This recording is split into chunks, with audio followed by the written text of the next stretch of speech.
네, 그러면은 번역기에 대한 부분들 설명해 보도록 하겠습니다. 자, 번역기라는 것 자체는 하나의 프로그래밍 언어로 작성된 프로그램을 입력으로 해서 그와 동등한 의미를 가지는 다른 프로그래밍 언어로 된 프로그램을 출력하는 프로그램입니다. 말이 되게 어렵죠. 자, 우리가 이제 이야기하면 어떤 뭐 A라는 언어를 사용해서 A라는 언어를 사용해서 그 다음에 어떤 플랫폼이 또 있을 수 있거든요. 이거는 스몰 A라는 플랫폼이라고 이렇게 생각해보죠. A라는 언어를 사용해서 A라는 플랫폼에서의 B라는 언어로 만들어내는 것이 이제 번역기라고 볼 수가 있습니다. 우리가 쉽게 이야기하면은 C++ 언어가 있고요. 이 C++ 언어를 예를 들면 파이썬 언어로 동등한 의미를 가지는 프로그램으로 만들어낼 수 있는 것입니다. 그런데 여기에다가 지금 제가 얘기했던 A 플랫폼이라고 했는데 이 A 플랫폼을 써가지고 이렇게 하는데 이 플랫폼에 있어서 자 생각해 볼 수 있는 것이 이 리눅스가 있고요. 그 다음에 뭐 윈도우즈가 이렇게 있고 그 다음에 다른 여러 운영체제들이 있죠. 자, 그런데 이게 되게 이상한 거죠. C++ 언어에서 파이썬으로 번역을 하는데 플랫폼을 고려를 지금 하는 것을 이야기하고 있는 거잖아요. 자, 만약에 여러분들 프로그래밍 언어에 있어서 표준이 완성되어 있고, 간 다음에 그 표준에 맞게끔 모든 컴파일러가 구현된다고 한다면 특별히 문제가 없을 겁니다. 그런데 이런 플랫폼을 가지고 있는 사람들이 표준을 따르지 않고 자기만의 독자적인 지원 API라고 해야 되나요? 그런 인터페이스를 가지고 있는 경우들이 이렇게 있습니다. 그게 이제 그 예의 대표적인 것이 이제 마이크로소프트사의 윈도우즈인데요. 옛날에 보면은 비주얼 스튜디오 정말 옛날 얘기죠. 비주얼 스튜디오 6.0일 때 비주얼 C++라고 있었어요. 자, 이 비주얼 C++는 이 컴파일러가 보면은 분명히 C++인데 표준 C++하고 되게 거리가 멀었습니다.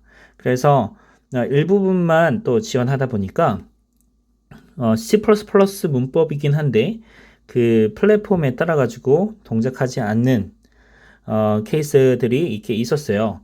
자, 그러다 보니까 이제 플랫폼을 항상 고려해 주는데 요즘에는 표준이 많이 정립되어 있어서 이런 것들을 고려하지 않아도 되는 상황이긴 합니다. 근데 이제 여러분들이 실제 필드에 나와가지고 수업 들었던 내용들을 이게 적용하려고 보면은 잘 안 맞는 부분들이 생길 수 있으니까 이 플랫폼이라는 것 자체가 중요할 수도 있다. 이걸 여러분들이 염두하면 되겠습니다.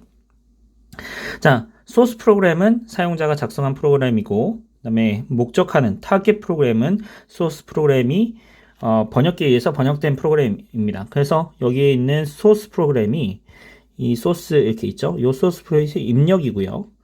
자, 그런 다음에 이 목적하는 프로그램이 아웃풋입니다. 자, 그래서 소스 프로그램이 번역기에 들어가게 되면은 이 목적 프로그램이 되고, 자, 어셈블리어로 작성된 프로그램이 어셈블러를 거치면 이제 기계어 프로그램 0과 1로 되어 있는 0, 1, 0, 1 뭐 이런 식으로 되어 있는 프로그램이 되고요. 하이 레벨 랭귀지로 뭔가 좀 사람 친화적인 프로그램으로 되어 있으면은 컴파일러 통해서 어셈블리 언어, 기계어 프로그램 로 이렇게 만들어지는데 사실 여기 이 책에서 이야기하는 거 말고도 중간 코드로 만들어지는 인터미디에이트 코드로 만들어지는 경우들이 많이 있습니다. 이 중간 코드로 하는 게 이제 보통은 여러분들 그 LLVM 클랭이라고 이야기 있죠. 그래서 이 클랭을 통해 가지고 그 인터미디에이트 코드로 만들어진 다음에 LLVM에서 실제 기계어나 어셈블리 언어 형태로 만들어지는 것들도 이렇게 있습니다. 자, 또 하이 레벨 프로그램 랭귀지로 작성된 프로그램이 프리 프로세서를 통해 가지고 뭐 다른 언어로 만들어지는 경우도 있고요. 자, 고급 언어로 작성된 프로그램들이 인터프리터, 파이썬과 같은 인터프리터를 통해 가지고 그 실행 결과를 실시간으로 확인하게끔 해주는 경우도 있습니다. 자, 어셈블리 언어 이렇게 생각해 보면은요, 어셈블리 언어로 작성된 프로그램을 기계어로 번역하는 번역기를 생각해 볼 수 있는데, 이 어셈블리 언어, 예전에는 0과 1, 더 옛날로 하면은 정구를 넣고 빼고 하는 것 자체가 이제 프로그래밍 방법이었는데, 그거를 사람이 좀 더 이해하기 쉽게 기호화한 것이 어셈블리 코드입니다. 그래서 이 어셈블리 코드 이렇게 보게 되면 다음과 같은 양식을 따라요. 앞에 OP 코드라고 이야기하는 코드가 붙습니다. 오퍼레이션 코드 이고요. 로드 R1, 레지스터 R1 이렇게 보고, 변수 A에 있는 값을 레지스터 R1에 로드해라, 올려놔라, 적재해라, 이렇게 되는 거고, 그 다음에 add R1, 샵2, R2 이렇게 있으면 레지스터 1에 있는 값과 상수 2를 더해서 다시 레지스터 2에다가 저장해라. 뭐 이때 R1, R2가 같으면 add R1, 샵 2, 뭐 이렇게 해서 R2 타겟을 생략해 버릴 수도 있습니다. 자, 스토어 하면은 레지스터에 있는 값을 이제 저장을 하는 겁니다. 그래서 스토어 B, R1 이렇게 하면은 레지스터 R1에 있는 값을 변수 B에다가 저장해라. 이렇게 되는 거고요. 이렇게 하면은 B는 A 플러스 2 이렇게 요 수식을 이 표현식을 그 어셈블리 언어로 표현하고 그 다음에 저장하는 걸로 될 수 있습니다. 자, 그 다음에 이 A하고 요 B라는 거는 여러분들 변수라고 되어 있잖아요. 변수잖아요. 이 변수는 실제 코드로 따지면은 이 메모리 값으로 생각하면 되겠습니다. 그러니까 메모리 값, 더 정확하게 메모리 주소가 되겠네요. 자, 이렇게 해서 어셈블리 언어로 이렇게 하는데, 우리가 이제 지금 이 수업에서 하려고 하는 거는 하이 레벨로 되어 있는 하이 레벨 랭귀지가 이렇게 있으면요, 이 랭귀지를 통해 가지고 우리가 만든 컴파일러를 통해 가지고 여기에 있는 어셈블리 언어로 변환하는 프로그램을 작성을 할 겁니다. 이게 이번 학기에 지금 하려고 하는 거고요. 자, 그런 다음에 이 어셈블리 언어로 변환했으면은 이걸 실행을 시켜야 되잖아요. 그 실행시키는 거는 기계어로 변환을 시키죠. 기계어로 변환을 하는데, 이 기계어로 변환하는 게 어렵죠. 왜냐면 타겟 플랫폼이 무엇이냐 또 알아야 되고, 그 타겟 플랫폼이 어떤 그 인스트럭션 코드 셋을 가지고 있는지 그것도 이제 알아야 되니까 어렵기 때문에 이 어셈블리 언어 자체를 실행하는 시뮬레이터를 만들 겁니다. 만들었습니다. 그래서 여러분들한테 나눠드릴 거예요. 그래서 실행을 하면은 되겠습니다. 자, 번역기의 종류인데요. 대부분 투패스 어셈블리 언어로 어셈블러로 구성이 됩니다. 이 패스라는 것은 이제 여러분들 코드가 있으면 그 코드를 몇 번이나 거칠 거냐 이렇게 보면 되고요. 자, 이 패스 이렇게 보게 되면은 하나의 입력 파일을 한 번만 읽는 것, 이게 한 번 읽는 것이 이제 패스가 됩니다. 보통 여러분들 프로그램을 이야기하면 파일을 오픈한 다음에 그 다음에 seek 함수가 있잖아요. 그 말로만 하지 말고 쓰는 게 낫겠죠. 자, 오픈을 한 다음에 파일 오픈, 보통 f 오픈 이렇게 많이 하죠. 자, f 오픈해서 파일을 연 다음에 처음부터 시작하면은 파일 포인터가 맨 앞에를 가리키고 있잖아요. 파일의 맨 앞을 가리켜서 파일 끝까지 가져와서 끝에 되면 더 이상 읽을 수 없으면은 end of file 이 비트를 리턴을 하죠. 자, 그래서 다음과 같이 지금 보면은 한 번 딱 읽는 겁니다. 자, 이런 처음부터 시작해서 끝까지 한 번 딱 이렇게 읽는데, 하나의 패스는 여러 개의 단계들로 구성이 됩니다.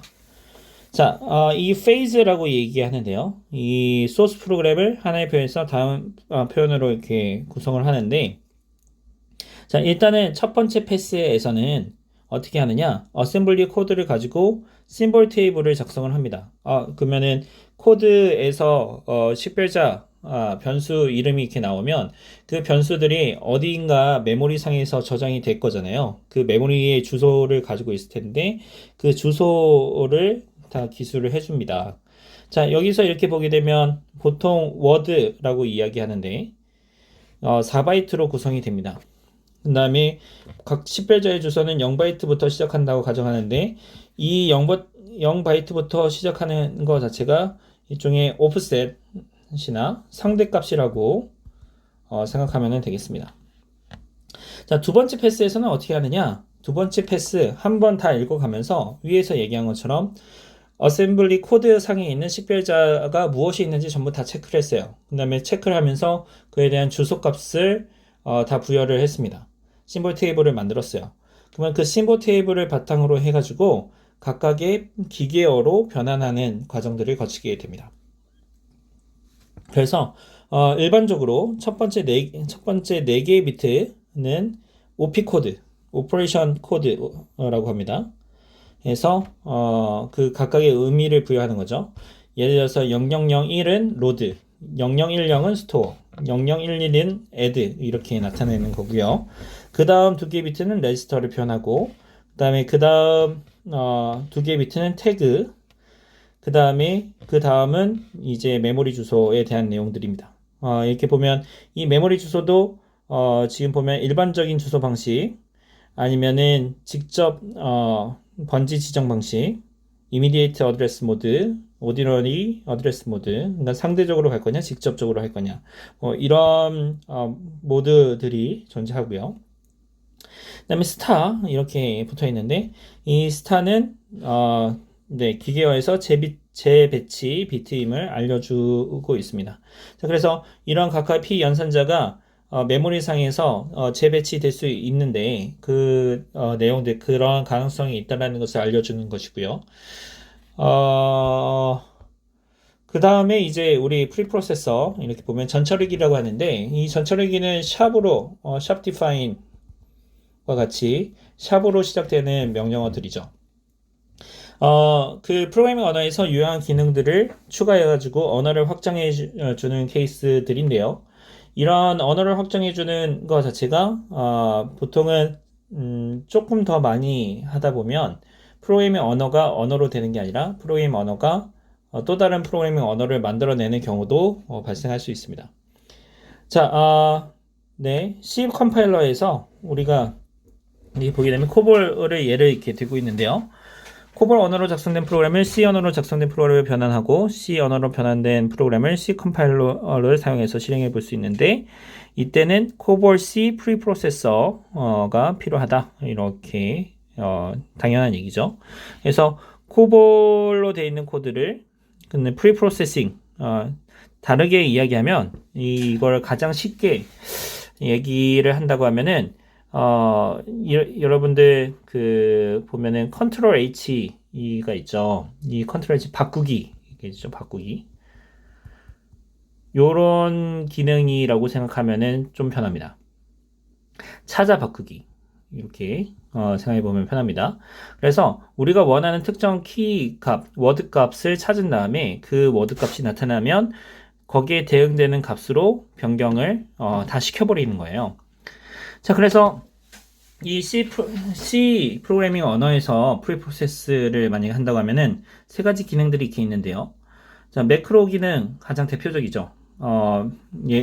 제가 앞에서 얘기했던 거 샵 디파인 맥스 45 이렇게 하면 우리 가지고 있는 코드상에서 맥스가 나타나면 무조건 45로 다 치환을 시켜줍니다. 네, 이게 매크로의 역할이죠. 그런 다음에 헤더 파일도 이렇게 보게 되면은 샵 인클루드죠. 샵 인클루드 이게 딱 나타나면 그러면 해당되는 내용으로 대체해버리죠. 찾아 바꾸기 하는 거죠. 자, 그 다음에 조건부 컴파일 특정 조건이 맞으면 일부분을 삽입하거나 삭제하는 거. 그래서 제어를 할 수가 있습니다. 예를 들면 여러분들 크로스 컴파일 같은 경우 혹은 멀티 플랫폼 타겟 플랫폼이 멀티플인 경우 이렇게 조건부 컴파일을 할 수가 있습니다. 그래서 시스템, if 시스템 이렇게 있는데 여기에서 전처리로 정의되어 있는 매크로가 윈도우즈 시스템이 윈도우즈이면 그러면은 stdio.h를 하고 유닉스면 unix.h 기타면 etc.h를 include 해라 라고 이렇게 이야기할 수 있는 거죠. 그러면 조건에 따라서 다음 세 개의 코드가 선택해서 추가되는 거고, 추가되는데 include잖아요. 그러면 앞에서 있었던 헤더 파일에 있는 내용을 전부 다 가져와서 이 위치에다가 값을 대체하게 되어 있습니다. 자, 인터프리터와 컴파일러인데요.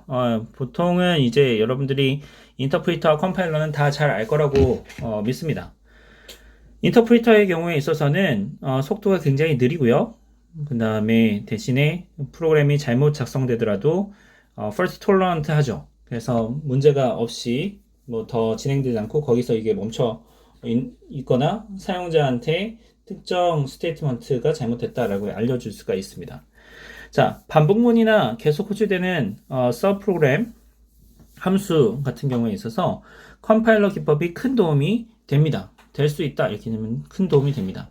자, 이 부분들은 어떻게 되냐면 최적화 기법들 중에 여러 가지 최적화 기법들이 있는데 루프 언롤링 같은 최적화 기법들이 이렇게 있어요. 반복문을 통해 가지고 계속 반복해서 똑같은 코드들이 반복된다고 하면은 Y문은 해당 사항이 없는데 for문 같은 경우에 있어서는 이것들을 최적화할 수 있는 기법들이 많이 있습니다. 이게 왜 의미가 있느냐면 여러분들 그 컴파일러는 코드가 이미 존재하고 그 코드를 분석해서 어떤 타겟 코드를 만들어낼지 전부 다 알고 있습니다. 그러다 보니까 어떤 상황들이 발생하냐면 내가 정보를 알고 있는 거예요. 다음에 무엇이 올지 알고 있다고 한다면 최적화할 수가 있습니다. 그런데 문제는 인터프리터 같은 경우에 있어서는 다음에 어떤 코드가 올지 몰라요. 기본적으로 철학 자체가 프로그래밍 하는 사람하고 이 인터프리터하고 서로 상호작용한다 생각을 하고 있거든요. 그래서 사용자가 코드를 기입하고 그 다음에 인터프리터는 그 코드를 해석한 다음에 실행해보고 그 실행한 결과를 사용자한테 알려주는 형태로 프로그래밍을 하게 되어 있습니다.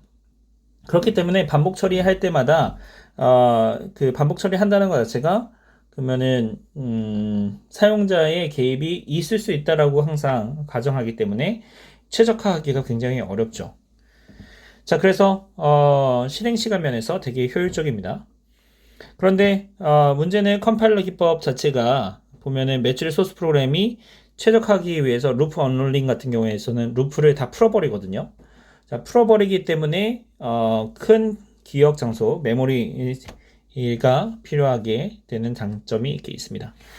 자, 컴파일 처리 이렇게 보면은 소스 코드가 있고 컴파일러를 해서 목적 프로그램 혹은 인터미디에이트 코드가 만들어지고 그 인터미디에이트 코드에 이 라이브러리들이 이렇게 있어요.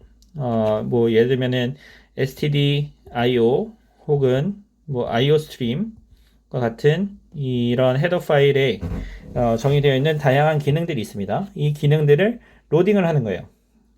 그 다음에 그 결과가 이제 실행 파일이 되는 거죠. executable 이 되는 겁니다. 자, 그래서 좀 더 보죠. 인터프리터에 있어서는 자, 시작을 하고 다음 명령어 호출하고 그 명령어를 해석을 합니다. 디코딩 하고요. 그러면 그거에 따라서 p 연산자를 할 건지 그 다음에 연산을 수행하고 반복하는 형태로 수행이 됩니다.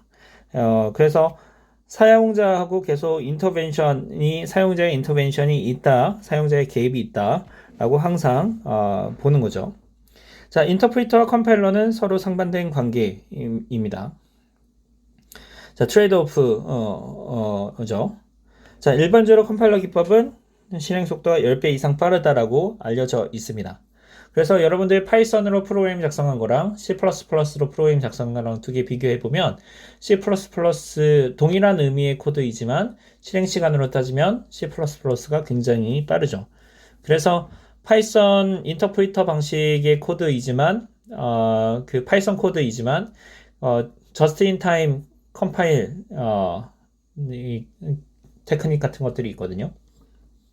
실행 시간에 컴파일을 해가지고 실행을 시키는 거예요. 그래서 처음 실행할 때는 조금 느리지만 다음번 실행할 때는 더 빠르게 할 수 있도록 하는 코드도 있습니다. 자, 그래서 인터프리터 같은 경우에서는 고급 언어로 작성된 프로그램을 한 줄 한 줄씩 번역하면서 실행하기 때문에 시간이 많이 걸리지만 한 줄 한 줄씩 번역하고 실행하기 때문에 이미 쓴 코드를 계속 반복해서 쓰게 되는 거잖아요.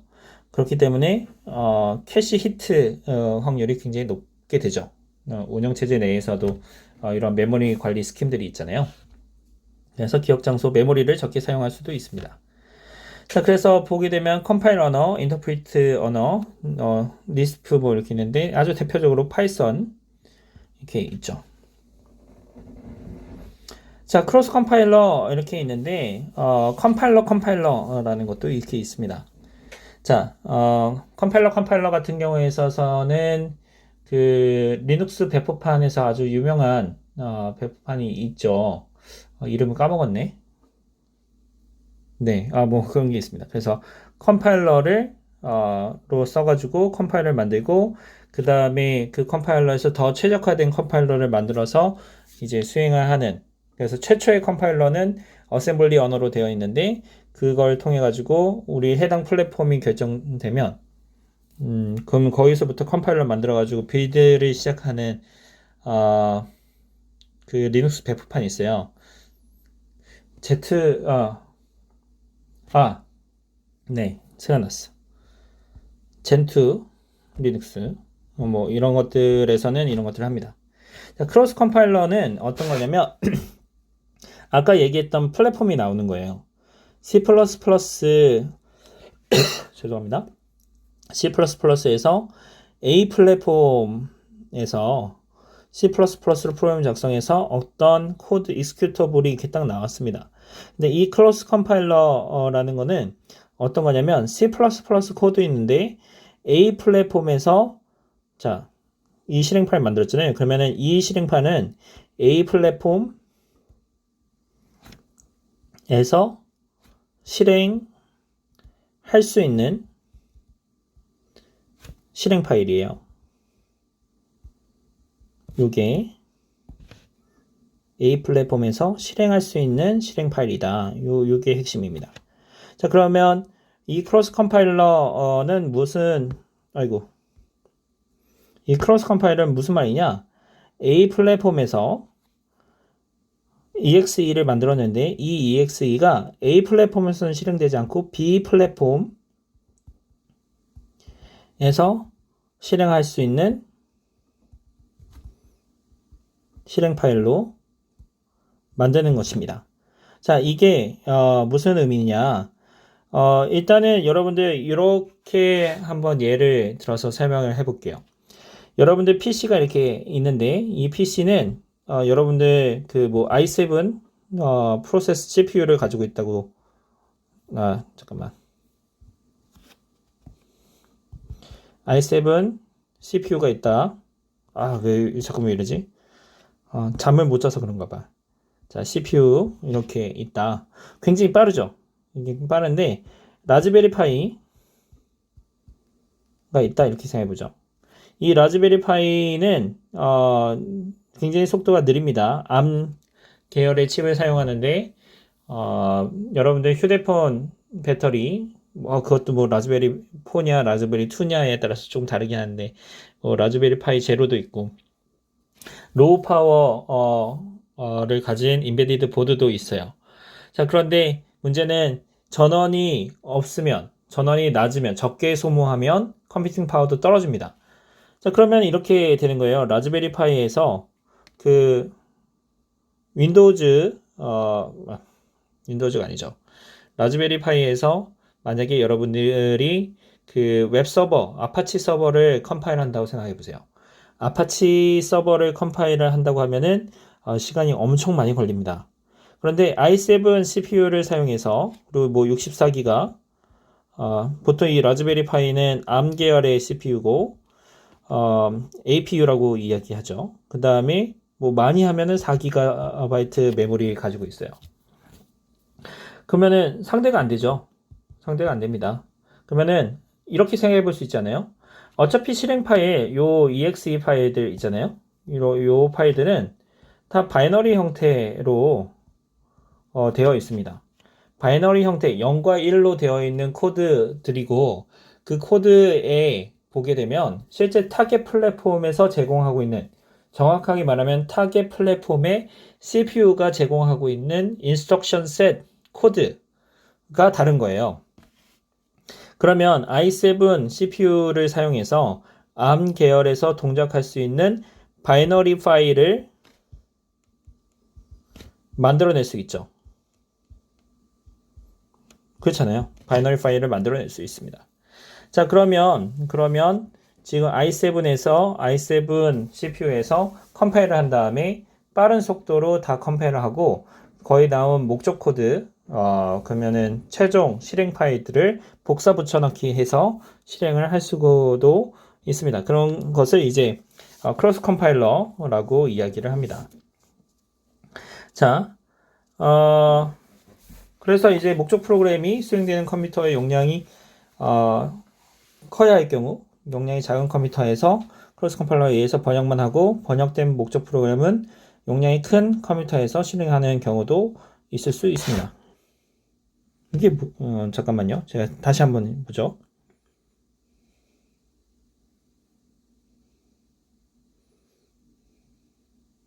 보통은 네. 이 얘가 좀 이상한 것 같아. 네. 보통 예제는 제가 이야기한 걸로 많이 씁니다. 성능 컴파일하는 데 있어서 시간이 많이 걸리는 경우 컴퓨팅 파워가 센, 더 좋은 컴퓨터에서 컴파일을 하고 그 다음에 그거를 이제 옮겨가지고 실행하는 경우들로 많이 사용이 되고요.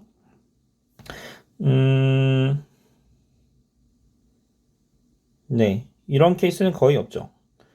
왜냐면 이렇게 해서 사용할 수도 있어요.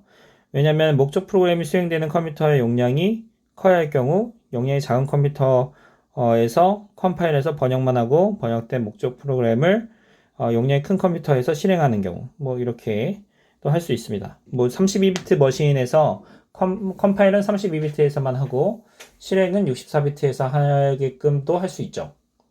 역도 가능하고요. 그런데 중요한 거는 이거보다도 제가 얘기한 이 예제가 훨씬 더 의미가 있습니다. 자, 실리콘 컴파일러라는 것도 있습니다. 그래서 서킷 기반으로 해가지고 할 수도 있고요. 이 비슷하게 이 FPGA라는 것도 이렇게 있죠. 그래서 실시간으로 서킷을 이제 프로그래밍 하는 것처럼 이제 예전에는 엔드 게이트, 오어 게이트를 조합해가지고 회로를 만들었는데, FPGA 회로를 사용하게 되면은 성능이 좀 좀 떨어지지만, 프로그래머블하게 서킷을 만들어낼 수도 있습니다. 제일 유명한 게, 요 근래에 얘기하면, AMD에서 자일링스라는 회사를 인수를 했잖아요. 자일링스. 이 자일링스가 FPGA 회사고, 이야기하는 게 AMD가 앞으로 향후 CPU에다가 그 FPGA를 포함시켜가지고 더 성능의 개선을 이뤄내겠다. 뭐 이렇게 얘기하고 있죠. 자, 바이트 코드 컴파일러 이렇게 있습니다. 자바 코드이고요. 자바 바이트 코드를 가져다가 이제 JVM에서 동작할 수 있도록 이제 실행을 해주는 방법입니다. 자, 이렇게 혼합형 컴파일러인데 중간 언어 코드 인터미디에이트 폼 형태로 만든 다음에 그 인터미디에이트 폼을 인터프리터로 실행을 해서 그 결과를 확인하는 건데 우리가 실습하려고 하는 것도 이와 같은 환경입니다. 제가 그 실습 환경에 대한 부분들을 조금 설명을 해 드릴 거예요. 그래서 여러분들 한번 확인해 보면 되고요. 자, 그런 다음에 그 쿼리 인터프리터 뭐 이렇게 있는데 그 프리디케이트를 바탕으로 해가지고 이제 확인하는 것들이 이렇게 있습니다. 그래서 데이터베이스에서 서로에 만족하는 레코드를 찾기 위해서 명령어로 번역하는 단계 뭐 이렇게 있는데 SQL 코드 이렇게 생각하면 될 거예요. 자, 그 다음에 언어 처리 시스템 이렇게 있는데요. 문제가 이렇게 주어지고 그거에 대해서 알고리즘을 작성한 다음에 그 다음에 소스 프로그램 나오고 프리 프로세서 매크로 같은 거 하고 그러면은 이제 확장된 소스 프로그램이 나오고 컴파일 한 다음에 그러면은 그거를 이제 어셈블리나 프로그램 변환시킨 다음에 어셈블러를 통해서 기기 코드가 나오기도 하고 컴파일러에서 직접적으로 코드가 나오기도 합니다. 그 다음에 거기서 이제 링커가 링킹을 하고 그 다음에 로더가 로딩을 해주면서 실행 가능한 목적 코드가 나오게 되는 겁니다. 이게 지금 현재 우리가 사용하고 있는 컴파일러죠. 프로그램을 소스 코드를 작성하고 프로그램을 작성하고 그거를 여러분들이 GCC나 아니면은 여러분들 비주얼 스튜디오 같은 IDE에서 런 딱 해주면은 이 일련의 과정들이 자동으로 실행이 되는 겁니다. 네, 여기까지가 지금 그 챕터 1이고요. 그 다음에 관련돼서 실습에 대한 것들, 환경 구성하는 것들에 대해서 한번 설명해 보도록 하겠습니다.